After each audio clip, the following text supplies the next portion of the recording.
ಒಂದಲ್ಲ ಎರಡಲ್ಲ 1,000 FIR auto ಡ್ರೈವರ್ಗಳ ಮೇಲೆ ಆಗಿದೆ ಅಂತಂದ್ರೆ ಸ್ವತಃ ಅವರೇ ಪ್ರೂವ್ ಮಾಡ್ಕೊಂಡಿದ್ದಾರೆ ಅಕ್ರಮ ಇತ್ತು ಅಂತ. ಬರೀ ಎಲ್ಲ ವಸೂಲಿ ರಾಜ ಆಗ್ಬಿಟ್ಟಿದ್ದಾರೆ. ನಮಗೆ ಆಟೋ ರಾಜ ಆಗ್ರಪ್ಪ ಅಂತಂದ್ರೆ ವಸೂಲಿ ರಾಜ ಅಂತಂದ್ರು. ಇವ್ರು ಅಕ್ರಮವಾಗಿರೋದಕ್ಕೆ ಅಲ್ವಾ ಅಕ್ರಮದವ್ರ ಮೇಲೆ ಕೇಸ್ ಆಗಿತ್ತು. ಅಂದ್ರೆ ನಾನು ಹೇಳಿದಂತ ಮಾತುಗಳು ನಿಜ ಆಗಿದೆ. ಈ ಮೀಟರ್ ಹಾಕದಂತ ಪುಡಾರಿಗಳನ್ನ ರೌಡಿಗಳನ್ನ ಯೂನಿಫಾರ್ಮ್ ಹಾಕಂಗೆ ಮಾಡಿದೀರಾ, ಇದು ಒಳ್ಳೆ ಟೈಟ್ ಆಗಿದೆ, ಇದನ್ನ ಬಿಡಬೇಡಿ ಅಂತ ನನ್ನ ಫೇಸ್ಬುಕ್ಕಲ್ಲಿ ವಾಟ್ಸಪ್ಪಲ್ಲಿ ಸಾವಿರಾರು ಮೆಸೇಜಸ್ ಇದೆ ಸರ್. ಒಂದು ಗಟ್ಟಿಯಾದಂಥ ಆದೇಶ ಮಾಡಿದ್ರು. ಆ ದಮ್ಮು ತಾಕತ್ತು ರಾಮಲಿಂಗಾರೆಡ್ಡಿ ಅವ್ರಿಗೆ ಸಿಕ್ಕಿದೆ, ಸಂತೋಷ ಆಗುತ್ತೆ. ಅದೇ ಈ ಕಳೆದ 20-25 ದಿವಸದ ಈ ಅಕ್ರಮ ಆಟೋಗಳ ವಿರುದ್ಧ ನಮ್ಮ ಧ್ವನಿ ಎದ್ದಾಗ ಥಿಂಕ್ ಸಾರಿಗೆ ಸಚಿವರು ಆದೇಶ ಮಾಡಿದ್ರು, ಈ ರೀತಿ ಯಾರಾದರೂ ಮೀಟರ್ ಹಾಕಿಲ್ಲ ಅಂದ್ರೆ ಓಡಿಲ್ಲ ಅಂತಂದರೆ ಅವ್ರ ಗಾಡಿಗಳನ್ನು ಸೀಸ್ ಮಾಡಿ ಅಂತೇಳಿ ಅಥವಾ ಪರ್ಮಿಟ್ ಕ್ಯಾನ್ಸಲ್ ಮಾಡಿ ಅಂತ ಆದೇಶ ಮಾಡಿದ್ರು. ಹಿನ್ನೆಲೆಯಲ್ಲಿ ಕಳೆದ 25 ದಿವಸದಿಂದ ಹೆಚ್ಚು ಕಡಿಮೆ 1,000ಕ್ಕೂ ಹೆಚ್ಚು FIRಗಳನ್ನು ಆಟೋ ಚಾಲಕರ ಮೇಲೆ ಸ್ವತಃ RTO ಹಾಕಿದೆ. ಅಕ್ರಮಗಳ ವಿರುದ್ಧ, ಅಕ್ರಮ ಆಟೋ ಡ್ರೈವರ್ಗಳ ವಿರುದ್ಧ 1,000ಕ್ಕೂ ಹೆಚ್ಚು FIR ಆಗಿದೆ. ಒಂದು 400ಕ್ಕೂ ಹೆಚ್ಚು ಗಾಡಿಗಳು ಸೀಸ್ ಆಗಿದೆ ಅಂತ ಪ್ರಕಟಣೆ ಆಗಿದೆ. ಸೊ ಈ ಹಿನ್ನೆಲೆಯಲ್ಲಿ ಕಳೆದ 25 ದಿವಸದಿಂದ ನಾನು ಈ ಅಕ್ರಮಗಳನ್ನು ಎಕ್ಸ್ಪೋಸ್ ಮಾಡ್ತಾ ಇರೋದಕ್ಕೆ ಒಂದಷ್ಟು ಆಟೋ ಡ್ರೈವರ್ಗಳು ತಮ್ಮ ಫೇಸ್ಬುಕ್ ಅಥವಾ ತಮ್ಮ ಸೋಷಿಯಲ್ ಮೀಡಿಯಾ ಮುಖಾಂತರ ಕೆಟ್ಟದಾಗಿ ಬೈಯೋದನ್ನು, ಆಮೇಲೆ ಪದ ಬಳಕೆನೂ ಅಷ್ಟೇ ತುಂಬ ಕೆಟ್ಟದಾಗಿ ಮಾಡ್ತಾರೆ. ನಾನೆಲ್ಲ ಹೋಗ್ಲಿ ಬಿಡಿ, ಏನೋ ಕೊಬ್ಬದಲ್ಲಿ ಮಾಡ್ತಾರೆ, ಇವತ್ತು ಸರಿ ಹೋಗುತ್ತೆ ನಾಳೆ ಸರಿ ಹೋಗುತ್ತೆ ಅಂತ ನಾನು ಕಳೆದ 20 ದಿವಸದಿಂದ ನಾನು ತಾಳ್ಮೆನ ಏನು ಕಳ್ಕೊಳಕ್ಕೆ ಹೋಗಿಲ್ಲ ಬಂದೆ. ಬಟ್ ಯಾಕೋ ನೆನ್ನೆ ಮನೆ ತುಂಬ ಜಾಸ್ತಿ ಆಗ್ಬಿಡ್ತು. ಇದು ಯಾವ ಲೆವೆಲ್ಗೆ ಅಂತಂದರೆ ಈಗ ನಮ್ಮ ಲೆವೆಲ್ಗೆ ಇದ್ದಿದ್ದೀಗ ಅದೇ ಫ್ಯಾಮಿಲಿಗಳನ್ನು ಬೈಯೋ ರೀತಿ ಮಟ್ಟಕ್ಕೆ ಬಂದಿದ್ರು. ಸೊ ಯಾಕೋ ಅದು ಸರಿ ಅಂತ ಅನಿಸ್ಲಿಲ್ಲ. ಆಮೇಲೆ ಎಲ್ಲೋ ಒಂದು ಕಡೆ ಕೆಟ್ಟ ಮೆಸೇಜ್ ಹೋಗ್ತಾ ಇದೆ. ಜಗದೀಶ್ ಅವ್ರು ನೋಡಿ ಇಷ್ಟೆಲ್ಲ ಆಟೋ ಡ್ರೈವರ್ ಮಾಡ್ತಾ ಇದ್ರು, ಏನು ಕ್ರಮ ತಗೊಂಡು ಇಲ್ಲಿಲ್ಲ ಒಬ್ಬ ಅಡ್ವೊಕೇಟ್ ಆಗಿ ಅಂತೇಳಿ ಒಂದು ಕೆಟ್ಟ ಮೆಸೇಜ್ ಹೋಗುತ್ತೆ ಅಂತೇಳಿ ಇವತ್ತು ನಿನ್ನೆ ಯಲಹಂಕ ಸೈಬರ್ ಪೊಲೀಸ್ ಠಾಣೆಯಲ್ಲಿ ಆ ವಿಡಿಯೋಗಳನ್ನ ಡೌನ್ಲೋಡ್ ಮಾಡಿಕೊಂಡು ಅಲ್ಲಿ ಕಂಪ್ಲೇಂಟ್ ಕೊಟ್ಟಿದ್ವಿ. ಇವತ್ತು FIR ಆಗಿದೆ. ಸರ್ ಎಷ್ಟು ಜನ ಮಾಡಿದ್ದಾರೆ ಅಂತ? ಐ ಥಿಂಕ್ ಒಂದು 4 ಆಟೋ ಚಾಲಕರು ಯಾರ್ಯಾರು ಕೆಟ್ಟದಾಗ ಮಾತಾಡಿದ್ರು ಅವ್ರಗಳ ಮೇಲೆ FIR ಆಗಿದೆ ವಿತ್ ಆಟೋ ನಂಬರ್ಸ್. ಎಸ್, ಎಲ್ಲರೂ ಆಟೋ ಚಾಲಕರನ್ನ? ಇಲ್ಲ 4 ಜನ ಆಟೋ ಚಾಲಕರೇ. 4 ತುಂಬ ಅಂದರೆ ಅದನ್ನ ಕೇಳಲಿಕ್ಕಾಗಲ್ಲ ಅಂತ ಪದ ಬಳಕೆ. ಅಕಸ್ಮಾತ್ ನಾವು ಧ್ವನಿ ಮಾಡಿರೋದು ಅವ್ರಿಗೆ ತಪ್ಪು ಅಂತ ಅನಿಸಿದ್ರೆ ಅದನ್ನು ಪ್ರಶ್ನೆ ಮಾಡ್ಬೋದು. ನಾವು ಬಡವ್ರ ಮಕ್ಕಳಪ್ಪ ಯಾಕೆ ಈ ಥರ ಮಾಡ್ತಾ ಇದೆಯಾ, ಅಟ್ಲೀಸ್ಟ್ ಕೇಳ್ಬೋದು, ನ್ಯಾಯಯುತವಾಗಿ ಕೇಳ್ಬೋದು, ಏನೋ ಹಿಂಗೆ ಮಾಡ್ತಾ ಇದೆಯಾ ಅಂತೇಳಿ ಕೇಳ್ಬೋದು. ಬೇಕಾದ್ರೆ ರಫ್ ಆ್ಯಂಡ್ ಟಫ್ ಇರಲಿ. ಆ ಪದ ಬಳಕೆ ತುಂಬ ಕೆಟ್ಟದಾಗಿತ್ತು. ಸಮಾಜಕ್ಕೆಲ್ಲೋ ಒಂದು ಕಡೆ ಕೆಟ್ಟ ಮೆಸೇಜ್ ಹೋಗುತ್ತೆ. ಅಂದರೆ ನೋಡು, ಒಬ್ಬ ವಕೀಲರಾಗಿ ವಕೀಲರನ್ನ ಈ ಆಟೋ ಡ್ರೈವರ್ಗಳು ಇಷ್ಟು ತುಚ್ಛವಾಗಿ ಮಾತಾಡ್ತಾ ಇದ್ದಾರೆ, ಏನೂ ಅದ್ರ ಮೇಲೆ ಕ್ರಮ ಆಗಿಲ್ಲ ಅಂತೇಳಿ ಒಂದು ಸಮಾಜಕ್ಕೆ ಕೆಟ್ಟ ಸಂದೇಶ ಹೋಗುತ್ತೆ ಅಂತೇಳಿ ಇವತ್ತು FIR ಮಾಡಿಸಿದೆ. FIR ಮಾಡಿದ್ಮೇಲೆ ಅವರವರೇ ಪೋಸ್ಟ್ಗಳು ಹಾಕೊಂಡಿದ್ದಾರೆ. ಅಧ್ಯಕ್ಷ ಹೇಳಿದ್ರು ಡೆಲೀಟ್ ಮಾಡಿದ್ದೀನಿ ಅಂತ. ಸೊ ಎಲ್ಲೋ ಒಂದು ಕಡೆ ಅಂದರೆ ಅದೇನು ಹೇಳಿ ಟಾಣಿಕ್ ತಗೊಂಡಾಗ ಏನೋ ವಿಡಿಯೋಗಳು ಮಾಡೋದು, ಆಮೇಲೆ ಟಾಣಿಕ್ ಇಳಿದ ಮೇಲೆ ಏನೋ ಡೆಲೀಟ್ ಮಾಡಿದೆ ಅನ್ನೋದು, ಇದು ಎಲ್ಲೋ ಒಂದು ಕಡೆ ಐ ಥಿಂಕ್ ಆ ಒಂದು ಅವರಲ್ಲಿ ಆ ನಿಜವಾದಂಥ ಏನೋ ಖಿನ್ನತೆ ಅಂತ ಅನಿಸುತ್ತೆ. ಐ ಥಿಂಕ್ ಮಾನಸಿಕವಾಗಿ ಖಿನ್ನತೆ ಇದೆ ಅಂತ ಅನ್ಕೊತೀನಿ. ಯಾಕಂದರೆ ಮಾಡಿರೋದಲ್ಲ ಅಕ್ರಮ, ಅದನ್ನೆಲ್ಲ ಎಕ್ಸ್ಪೋಸ್ ಆಗಿಬಿಡ್ತು. ಒಂದು ಆಟೋ ನಂಬರನ್ನು 7-8 ಆಟೋಗಳು ಹಾಕೊಂಡು ಓಡಿಸಿದ್ರು ಕೂಡ ಎಲ್ಲ ಜನ ನೋಡಿದ್ದಾರೆ. ಆಮೇಲೆ ಇವರಿಂದ ತುಂಬ ಜನ ನೊಂದ್ಬಿಟ್ಟಿದ್ದಾರೆ. ನಾನು ನಂದಿಲ್ ಮಡಿಗೆ ಒಂದು 20 ವರ್ಷ ಆಗಿದೆ ಅನ್ಕೊತೀನಿ. ಇವರು ಮೀಟ್ರ್ಗಳನ್ನು ಹಾಕಿ ತುಕ್ಕೆ ಹಿಡ್ದೋಗಿದೆ ಆ ಮೀಟ್ರನ್ನ ಹಾಕೋ ಸಿಸ್ಟಮ್ಮು. ಬರೀ ಎಲ್ಲ ವಸೂಲಿ ರಾಜ ಆಗ್ಬಿಟ್ಟಿದ್ದಾರೆ. ನಮಗೆ ಆಟೋ ರಾಜ ಆಗ್ರಪ್ಪ ಅಂತಂದರೆ ವಸೂಲಿ ರಾಜ ಅಂತಂದರು. ಅದಕ್ಕೆ ಇನ್ನೊಂದು ಹೆಜ್ಜೆ ಮುಂದೆ ಹೋಗಿ RTOನೇ ಪ್ರಕಟಣೆ ಮಾಡಿದೆ. 1000ಕ್ಕೂ ಹೆಚ್ಚು ಆಟೋ ಡ್ರೈವರ್ಗಳ ಮೇಲೆ FIR ಆಗಿದೆ ಅಂತ ಕ್ರಿಮಿನಲ್ ಕೇಸುಗಳು ಹಾಕಿದ್ದಾರೆ. 400ಕ್ಕೂ ಹೆಚ್ಚು ಆಟೋಗಳನ್ನು ಸೀಸ್ ಮಾಡಿದ್ದಾರೆ. ಇವತ್ತು ನಾವು ಅದೇ ನಮ್ಮ ಮೇಲೆ ಇದು ಮಾಡಿದ್ವು ಅಂತೇಳಿ FIR ಆಗಿದೆ ಸರ್. ಓಕೆ, ಅವ್ರು ಯಾರು ಅಂತ ಏನಾರು ಹೇಳ್ಬೋದಾ? ಇಲ್ಲ, ಡೀಟೇಲ್ಸ್ ಇದೆ ಆ ಫೇಸ್ಬುಕ್ಕಲ್ಲಿ ಇದೆ. ಯಾವುದೋ ಅದು ಆಟೋ ನಂಬರ್ಸ್ ಏನೋ ಅದರಲ್ಲಿ ಒಂದೇನೋ ಅದು ಫೇಕು ಅಂತ ಬೇರೆ ಅವ್ರು ಹೇಳ್ತಾ ಇದ್ರು. ಆ ನಂಬರ್ ಅಲ್ಲ ಅಂತ, ಫೇಕ್ ನಂಬರ್ ಹಾಕೊಂಡು ಆಯ್ದಾರ ಅಂತ ಇದ್ರು. ತನಿಖೆ ನಡೀತಾ ಇದೆ. FIR ಮಾಡಿದ್ದಾರೆ. FIR ಕಾಪಿನ ಮಾಧ್ಯಮದವ್ರಿಗೆ ನಾನು ಹಾಕ್ಕೊಟ್ಟಿದ್ದಾನೆ. ಗೊತ್ತಿಲ್ಲ ಈಗ ಸರ್, ಒಂದೊಂದು ನಿಜ ಸರ್, ಪ್ರವೋಕ್ ಅಂತ ಏನಿ ಸರ್, ನಾವೇನು ಸತ್ಯ ಮಾತಾಡ್ತಾ ಇದ್ವಿ ಸರ್. ಈಗ ಅಕ್ರಮ ಇದೆ ಅಂತಂದೆ, ಅದನ್ನು ಪ್ರೂವ್ ಮಾಡಿದ್ದು ಒನ್ಸ್ ಅಗೇನ್ RTO ಮತ್ತು ಟ್ರಾಫಿಕ್ ಅಧಿಕಾರಿಗಳು 1000 ಕೇಸ್ ಹಾಕಿ ನಾನು ಆಗಿದ್ದ ಅಕ್ರಮವನ್ನು ಇದೆ ಅಂತೇಳಿ ಅವರು ಸಾಬೀತುಪಡಿಸಿದವ್ರೆ ಇಲಾಖೆಯವರು. ನಾನಂತೂ ಅದನ್ನು ಮಾಡಲಿಲ್ಲ. ಸೊ ಇವರು ದಾಖಲೆಗಳು ಕರೆಕ್ಟಾಗಿ ಮಾಡ್ಕೊಂಡಿದ್ದಾರೆ. 1000 ಕೇಸನ್ನು FIR ಯಾಕೆ ಹಾಕುವಂಥ ಅವಶ್ಯಕತೆ ಏನಿರ್ತಾ ಇತ್ತು RTO ಅವ್ರಿಗೆ? ಇವ್ರು ಅಕ್ರಮವಾಗಿರೋದಕ್ಕೆ ಅಲ್ವಾ ಅಕ್ರಮದವ್ರ ಮೇಲೆ ಕೇಸ್ ಆಗಿತ್ತು. ಅಂದರೆ ನಾನು ಹೇಳಿದಂಥ ಮಾತುಗಳು ನಿಜ ಆಗಿದೆ. ಅಂದರೆ ಇಲ್ಲಿ ಅಕ್ರಮ ದೊಡ್ಡ ಮಟ್ಟದಲ್ಲಿದೆ ಅಂತಂದರೆ ಅಟ್ಲೀಸ್ಟು 1000 ಕೇಸ್ ಹಾಕಿ ಆ ಅಕ್ರಮ ಇದೆ ಅಂತ RTO ಅವರು ಪ್ರೂವ್ ಮಾಡಿದ್ದಾರೆ. 400ಕ್ಕೂ ಹೆಚ್ಚು ಅಕ್ರಮ ಗಾಡಿಗಳು ಸೀಸ್ ಆಗಿದೆ. ಸೊ ಇದು ನಾನು ಆಡಿದಂಥ ಮಾತಿಗೆ ಇಲಾಖೆನೇ ಅದಕ್ಕೆ ಪುರಾವೆ ಕೊಟ್ಟಿದೆ ಸರ್. ಒಂದೊಂದು ನಿಜ. ನಾನು ಏನೇನು ಮಾತಾಡಿದ್ದೆ ಅಥವಾ ಏನೇನು ಸ್ಟೇಟ್ಮೆಂಟ್ಸನ್ನ ಪಬ್ಲಿಕ್ ಡೊಮೈನಲ್ಲಿ ನಾನು ಹೇಳಿದ್ದೆ.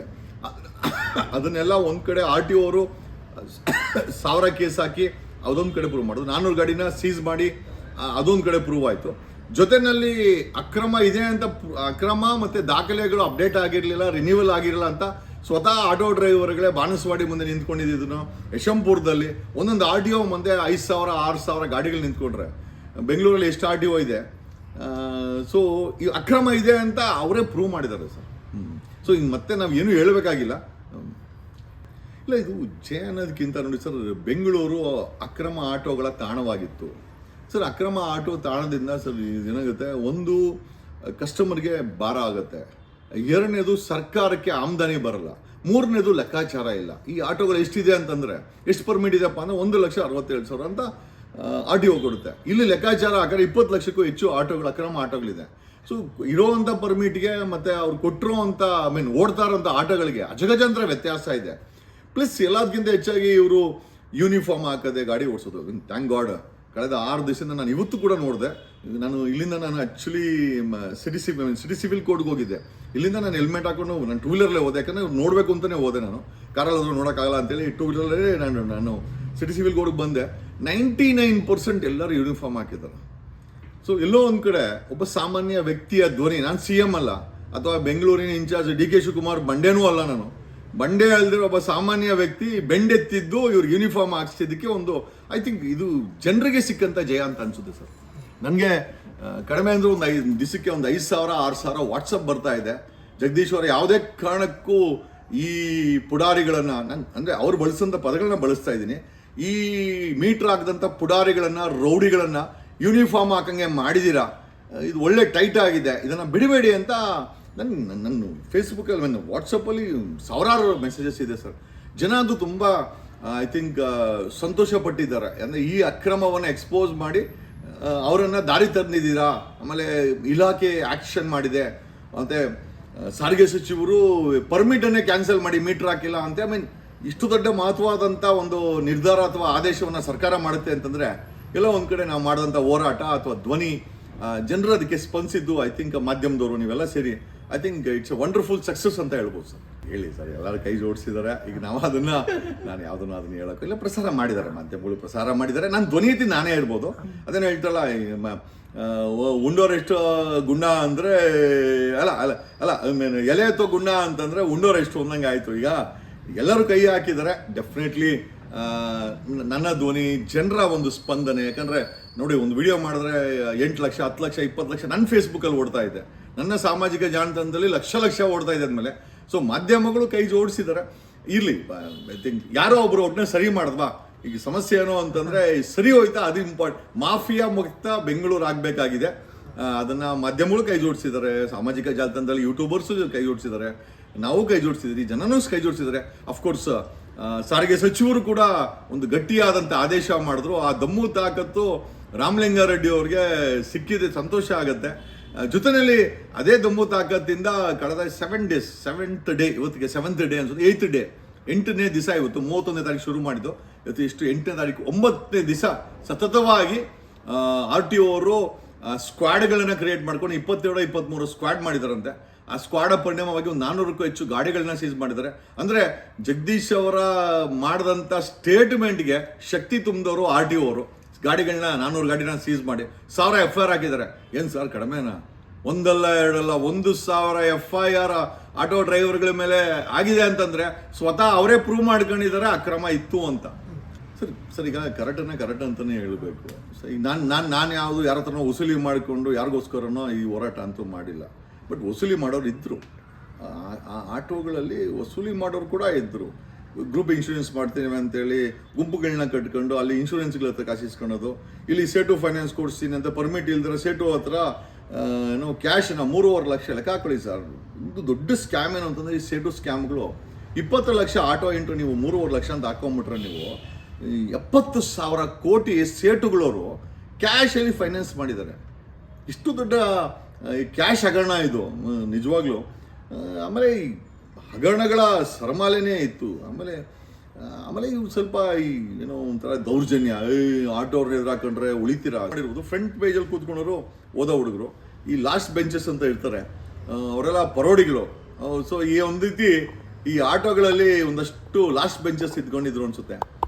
ಅವ್ರುಗಳಿಗೆ ತಕ್ಕ ಮಟ್ಟಿಗೆ ಬುದ್ಧಿ ಕಲಿಸುವಂಥ ಒಂದು ಪ್ರಯತ್ನಕ್ಕೆ ಮಾಧ್ಯಮಗಳು ನಾವೆಲ್ಲ ಕೈ ಹಾಕಿದಾಗ ಐ ಥಿಂಕ್ ಒಂದು ಒಳ್ಳೆ ರಿಸಲ್ಟ್ ಬಂದಿದೆ ಸರ್. ಫಸ್ಟು ಫೋಟೋ ಎಕ್ಸ್ಪೋರ್ಟ್ ಮಾಡಿದ್ದು, ಅದಾದಮೇಲೆ ರೇಡಿಗೆ ಇಳಿದಿದ್ದು ಇವರು.